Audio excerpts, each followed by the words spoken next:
On the show, we've talked quite a bit about the heroin epidemic ravaging our region and nationally, if you saw 60 Minutes this past weekend. Lawmakers and prosecutors are trying to come up with new ways to deal with it. Now, one proposal is from Madeline SINGAS, who you may remember we spoke about in the A block. She just won the Nassau DA race. She wants to allow prosecutors to charge dealers with homicides in fatal overdoses. Now, similar laws are also in the works in the state of New York. Okay, so a dealer sells you something.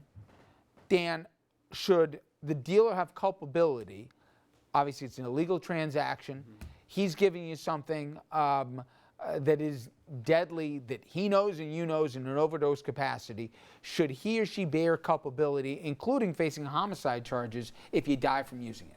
I think it would be fair if they were responsible, and here's why. They're committing a felony, and through the commission of that felony, they're leading to a death. So it's the same theory as other felony murder prosecutions. Here you would have the dealer who supplied the drugs to someone who then died of an overdose. The dealer would be on the hook for a homicide. However, these would still be very difficult cases to prosecute. And if you first just tell everybody the reality now, what happens? Well, that same dealer, what would he or she be charged with? It's very difficult, if not impossible, under New York law to charge them with a homicide. Maybe you could charge them with dealing drugs, maybe having drug paraphernalia.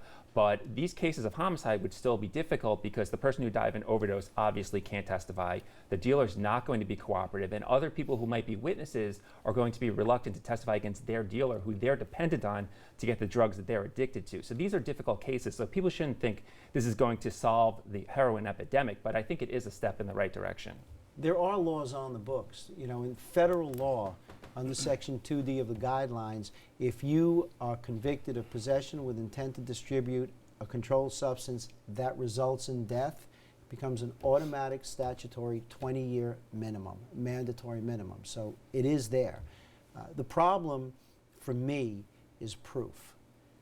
Because, you know, if you can prove that this dealer sold you these drugs, the specific drugs that caused your death, then I don't necessarily have a problem with holding that person responsible. But you have people who are addicts, who take all types of drugs, who have other afflictions that are caused by the drugs. Did the drugs actually cause the death? Were there other contributing factors? Look, my only problem, again, is that retribution and the need to attack the epidemic itself doesn't take the place of proof beyond a reasonable doubt. If you have the proof, theoretically, I completely agree, it's fine. But isn't that kind of a straw man, Jimmy, in that how hard is it going to be to establish the proof when you've got a dead junkie? Probably, you know, you didn't sell it in broad daylight at the atrium of a mall, right? You probably did in some back alley, which is harder to come by. I get the argument that some would say, hey, buyer beware. Nobody forced the guy to buy the drugs. But you're not talking about somebody with a sound mind if they're actively trying to buy heroin from someone. So there has to be more culpability than just drug possession for the dealer. Oh, there has to be, but I think when you look at what Jim said, you also have to have a chain of custody. So you have to be able to show that the person took these pills, they got these pills from the drug dealer, that the pills themselves actually were narcotics, because lots of times people get beaten and they buy what they think are narcotics and it's not. And then you've got to show that that caused the death. Now again, if you're dealing with somebody who's a junkie, it could be any number of reasons the person died. But let's also take it a step further. Suppose you're at a party where kids have underage drinking and a child dies there. Do you charge the parents with providing the alcohol and also charge them with a homicide?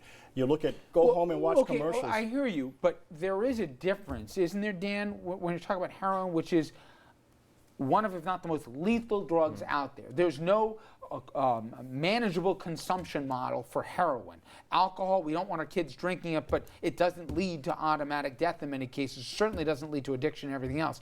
When a dealer's selling heroin to somebody, they know that person is A, an addict, and then B, here, that they're giving them something, just what they're giving them is possibly deadly if taken irresponsibly, and you're dealing with an irresponsible person.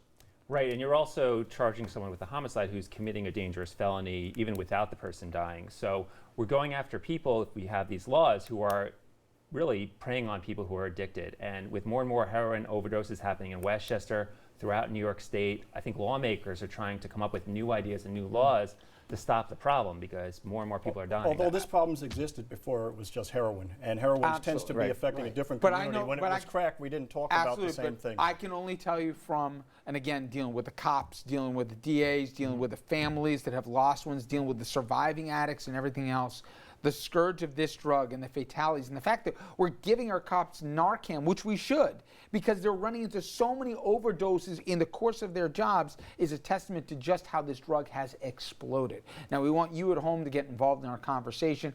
And again here, too many communities have seen this firsthand here. So on Facebook and Twitter, answer our question: should drug dealers be held criminally responsible for homicide if one of their customers overdoses? All right, when we come back, Fred Thompson recently passed away, and he wasn't only a senator and a presidential hopeful, he was also a DA on TV, Law and Order specifically. We'll ask our panel how realistic that show is when it comes to legal issues. Stay with us.